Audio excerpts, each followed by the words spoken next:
Video's picking up properly.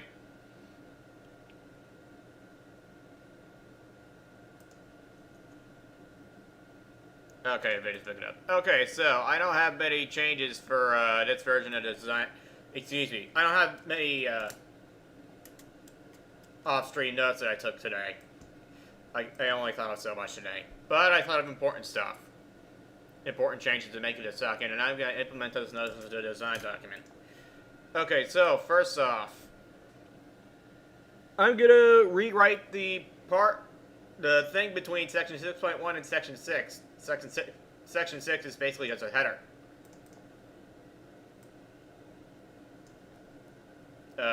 This stuff right here.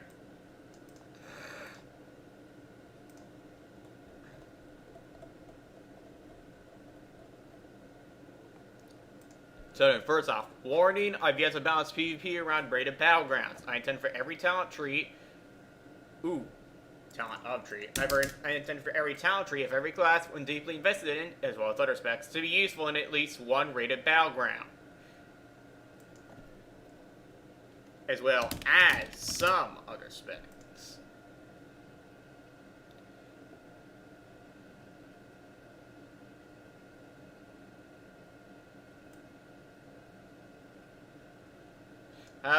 Among other specs, to be useful in at least one rated battleground. Okay.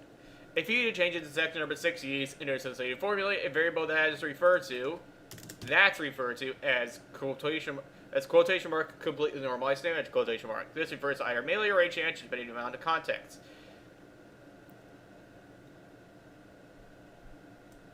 This is the formula for completely normalized damage. I gotta put an extra parentheses here, and an extra parentheses here. So, first you add minimum base weapon damage and maximum base weapon damage, that's according to the weapon tooltip. Then you divide that result by 2, and then you divide that result by base weapon speed. Not with haste, but without haste. Not with slow, but without slow. And then you take that result and add 1/14 of your attack power. Then you take all of that and multiply it by X to get completely normalized weapon damage. Flat damage versus substantial multipliers come afterwards. Now because I'm revising this, I'm going to say it again, make sure I worded it correctly. Minimum base weapon damage versus the minimum weapon damage as specified. That's specified by the relevant weapons tooltip. This never refers to a one-handed weapon that's being held in the offhand.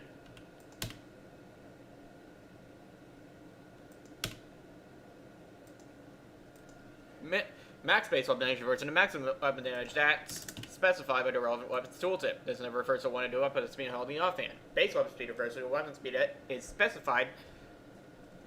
That's specified in the weapons tooltip, meaning that the value used in the formula isn't affected by being hasted or slowed. This never refers to a one-handed weapon that's being held in the offhand. The value of X is provided with the associated changes, and will sometimes not be displayed in the formula of the associated changes X, but instead as a number, such as 2.4 or 3.3. X means that the attack's damage is completely normalized around X weapon speed. This means that the damage dealt by a completely normalized attack isn't affected in the slightest by your weapon speed, rather by the quotation mark damage per second quotation mark stat on your weapon's tooltip and your attack power, and also by your damage multipliers and flat damage modifiers. The default values used for the variable of X is as follows: 2.8 for ranged weapons, 2.4 for one-handed melee weapons. Ooh, that reminds me.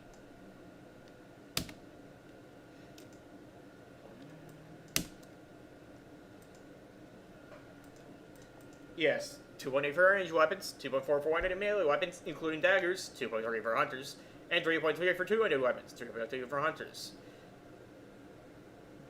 It would be 1.7 speed for daggers, except rogues get no completely normalized attacks, so there is no need.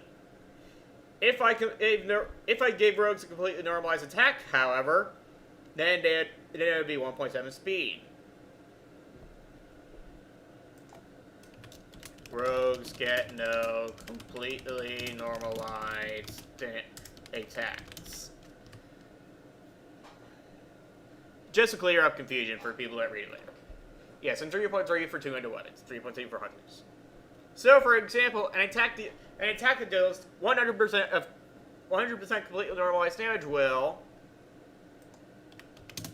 with a two-handed weapon, deal damage as if your weapon at 3.3 base attack speed.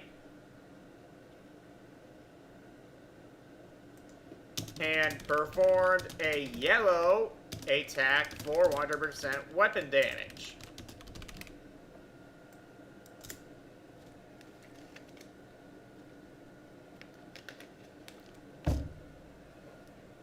Seeing as how all completely normalized attacks just so happen to be yellow attacks. Only several abilities in total deal completely normalized weapon damage, so don't worry about this getting out of hand. I have no intention of giving warriors or rogues completely normalized attacks, and I'd hate to see it happen. I'd hate for them to have any.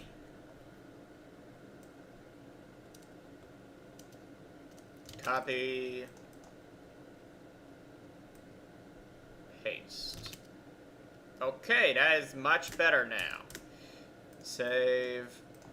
Save. Fix the formula for completely normalized weapon damage. It was lacking a set of parentheses. Okay, moving on. I want to rewrite a certain part. The introduction is very, I don't like the way it's written. I don't quite know for sure how to describe it. I'm just going to rewrite it. I wrote that one particular line with trolls in mind. Anyway, when I, in this document, say spec, I don't mean the retail definition of spec, where each spec is its own class, but rather I instead mean a class investing into whichever ways into their 3 talent trees that aren't 3 separate classes.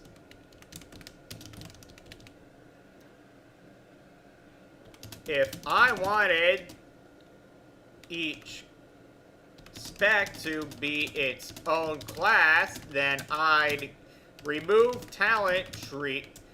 No. Then I'd make 18 new classes and make all 27 classes only have one talent tree,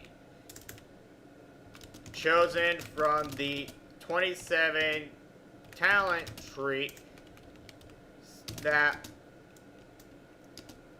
each of the previously 9 classes would have previously chosen from the 27 talent trees that each of the previously 9 classes previously had access to.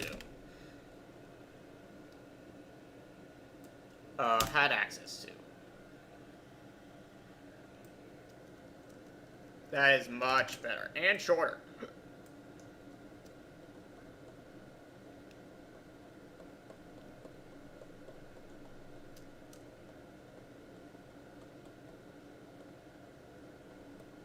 No, it's after this.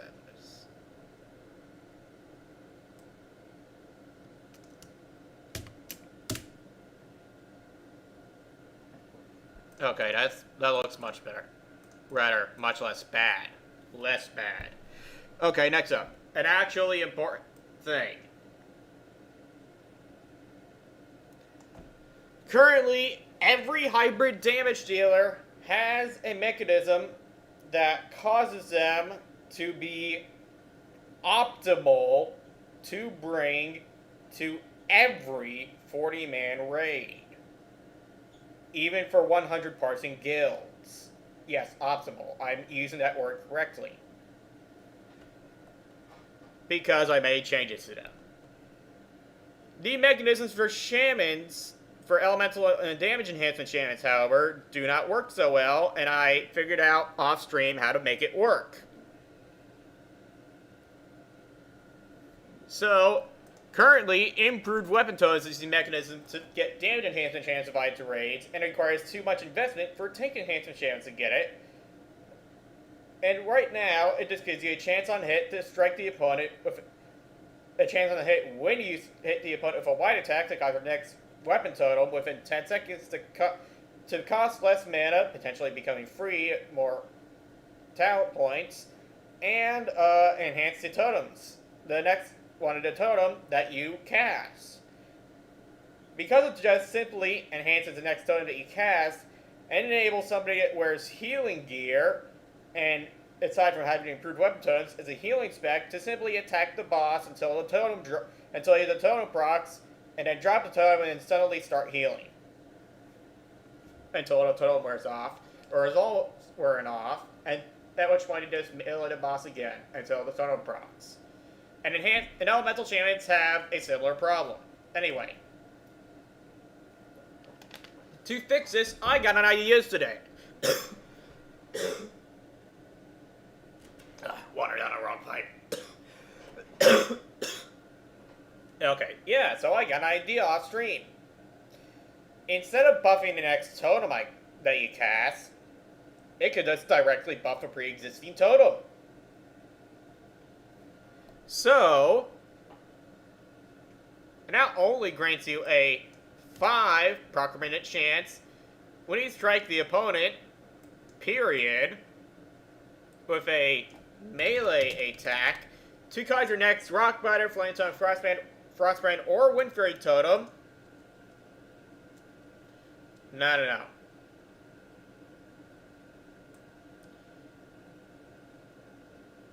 To cause your Rockbiter, Frostbrand, Flametongue, and Wind Fury totem.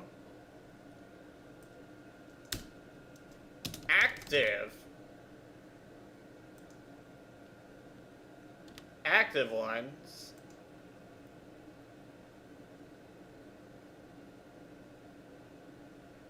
To empower your active Rockbiter, Frostbrand, Flametongue, and Wind Fury totem. Totems causing Rockbiter totem to grant more attack power and bonus threat. Make Flametongue and Frostbrand totem deal more damage. And make Wind Fury totem grant more bonus attack power. As well as making all of those totems have their radii increased by 10 yards, stacking with Totemic Mastery. Get ready to get interesting. Totemic Mastery. This serves to get enhancing champions divided to raids and to prevent healers from getting 25 points in the enhanced tree. Just with this talent so that the attack hits stuff to make it not do anything and range to hopefully make it be work something in PvP. So once again, improved weapons is changed as such. It now only grants you a 5 proc per minute chance to strike the opponent with a melee attack to empower your active Rockbiter, Flametongue, Frostbrand, and Wind Fury totems, causing Rockbiter totems to grant 4/7/10/13/16% more attack power and bonus threat. Make Flametongue and Frostbrand totem deal 3/5/7/9/12% more damage. And make Wind Fury totem grant 6/12/18/24/30% more bonus attack power, as well as making all of those totems have the radii increased by 10 yards, second of Totemic Mastery. As well as increasing the radii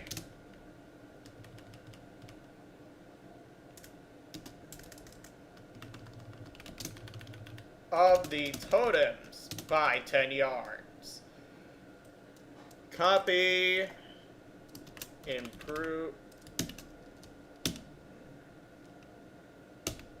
Improved weapon totem.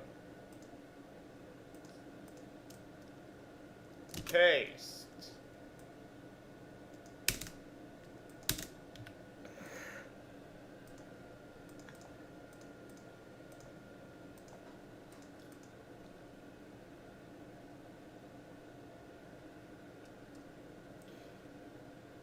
redefined improved weapon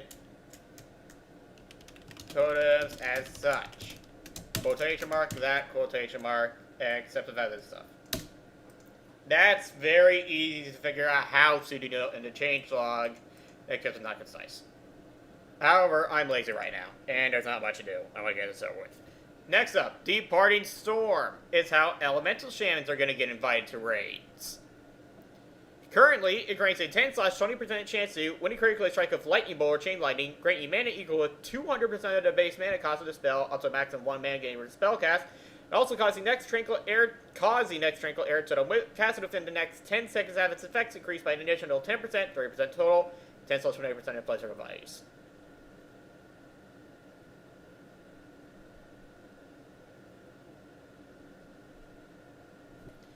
In order to buff improved tranquil air totem. Not cast the improved, but just buff.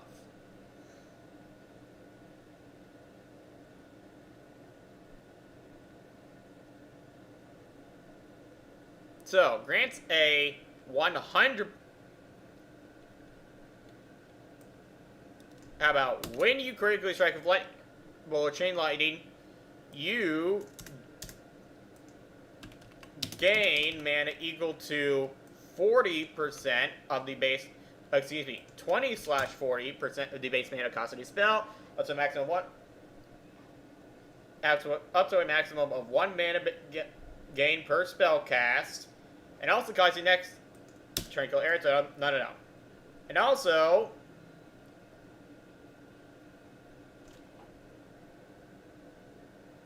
increase the threat reduction of your existing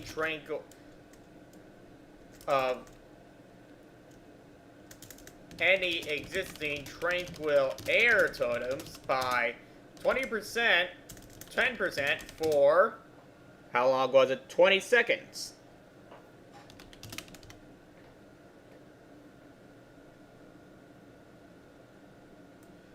By an additional 10%.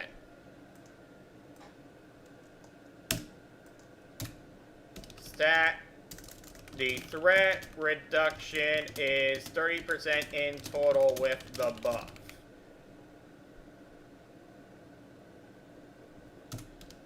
The duration of the threat reduction buff is intentionally long enough to give elemental shamans leeway to cast, to drop totems, cast shocks, and maybe even throw a few dispels or heals around. Heal the dispels around.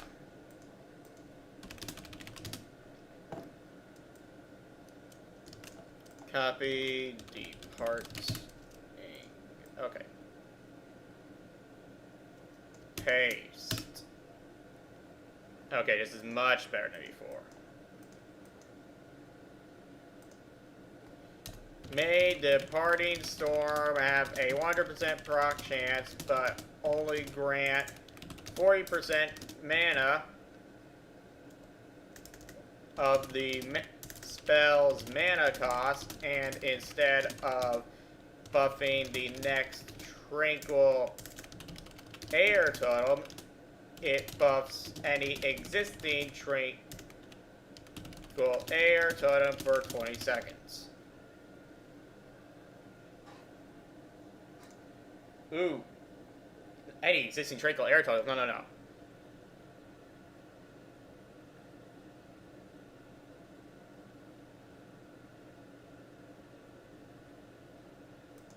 Of any existing tranquil air totems of yours. Not other people's tranquil air totems, just yours.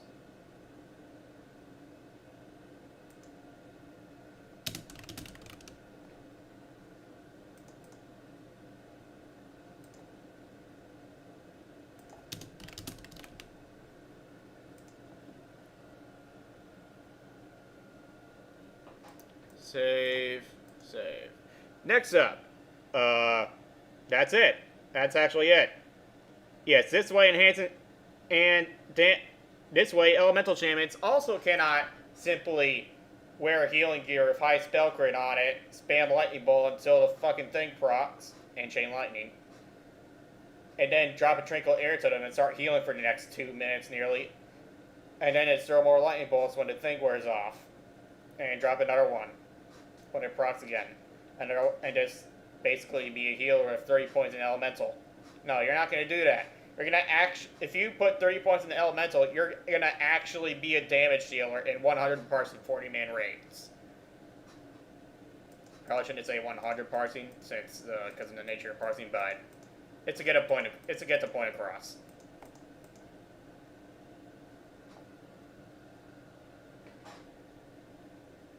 Anyway, yeah, that's it. Alright, throw this up in the changelog.